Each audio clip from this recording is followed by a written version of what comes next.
என்னிலிருக்கும் நான்கானா நண்பர்களுக்கு உங்கள் நண்பன் தீநிலாவின் வணக்கங்கள். செய்யும் தொழிலே தெய்வம்னு சொல்லுவாங்க, அது ஒன்று தான்.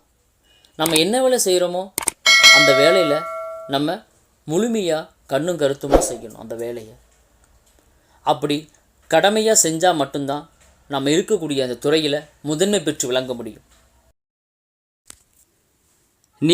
நீயாயிரு, நிகழ்காலமும் அல்ல முக்காலமும் உனக்காய் நிஜமாகும். உன் தோல்வியை தற்காலிகமாக்கு, உந்தன் சாதனையை சரித்திரமாக்கு. உன் கடமையை செய், உன்னை படைத்த ஆண்டவனும் உந்தன் கரம் பிடித்து உன்னோடு வருவான்.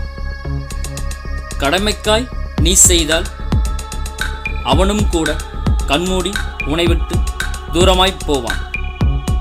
மொத்தத்தில் நீயாயிரு, உந்தன் கடமையில் கண்ணாயிரு.